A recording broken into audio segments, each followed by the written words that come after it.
sobrang cute ng personality mo. Like, pinagawa na namin yun. Pero parang ano lang kasi siya, parang ang personality mo, maingatan. Ganun, yung parang hindi lahat may interpret na tama. Pero pag in-observe mo, maganda talaga. Oo, kaya nung una, lalo, unang linggo ko dito, aba, labas ko ugali ko na ito. Pinagsabihan ako, hindi nila na-appreciate. Kaya tumahimik lang ngayon. Nung sabi ko rin yan ito, pero hindi natin, kapag wala man si Fiang sa bahay, iba man talaga ang energy.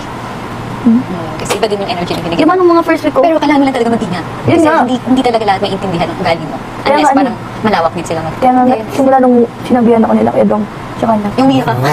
Mali mo kala ko umiyak sa gulo, umiyak yan. Tapos kasi sinisi ko sa medyas. Hindi mo ano. Tapos ano, hindi pa simula nun. Siguro mga after pa nun, mga 2 days after pa nun, pinagsabihan ako nila Kuya Dong sa kanya ito. Sabi ko, realize ko na, sabagay, tama na akong pakialam. Sige. Tapos kaya ngayon, tahimik na ako. Oo nga, tayo hindi ka sumisigaw sa table. Ano ka ba naman sigaw mo dati sa table? Kasi, kaboy sa table. Kaya sumigaw sa table. Pero ano naramdaman mo nung hindi ka na masyado sumisigaw sa table? Masarap. Calming din. Sumigaw ulit. Sumasagot, ano ba yan? Bakit sige? Kaboy. Na-stop ka nung nakatali na kayo. Doon ka naglayo Diba? mo. Doon ako, ugali ko. Sabi ko, ay, Kaya pag wala pala. ay. Mali, noong unang hindi ko pagkat yung humor mo, so pagdating ko, kasi kami sensitive kami sa amoy, di ba? Tapos nang sa medyas na sabi ko, hala, kuya, wala ko. Hindi siya naiyak nun dahil sa medicine. Siguro sa pressure. Kasi syempre mag-reflect din sa profession ko. Before, di ba? Ganun kasi siya. Yan, gusto ko na naman nila, ay, ganito pala to si ano. So, gulo ko yun, ako ba yung mabawi ng medyas. Okay, Diyos. Tapos kapatid yung nagsasalita yung ganito. Sabi ko, ano, parang syempre, Abawa sa amin ako. kasi parang big din yung may halitosis. Parang pangit. Mas nag-gets mo na nung Oo, kinasabi nung ko kayo. ulit-ulit na, pagdating ni Gwen, ganito siya. Sabi, uy! Tapos hindi niya rin nag-get sa first, pero ngayon, ginagawa niya.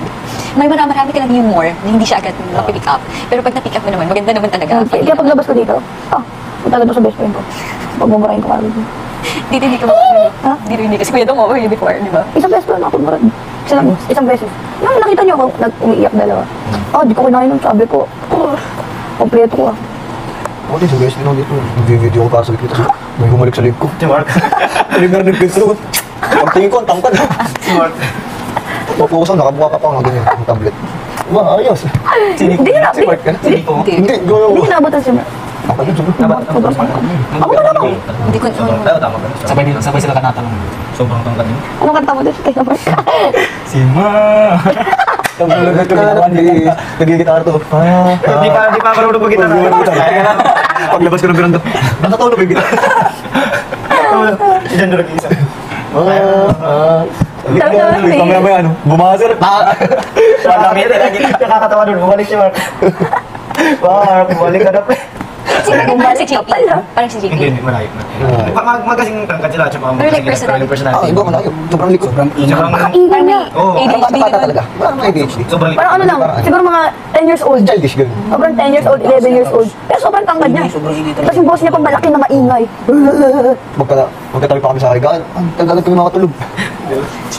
Minsan nakakumot na ako. Tatanggalin pa nun, tapos lalaroin pa ako. Diyan, pag hindi mo agad, tirain yung kumot.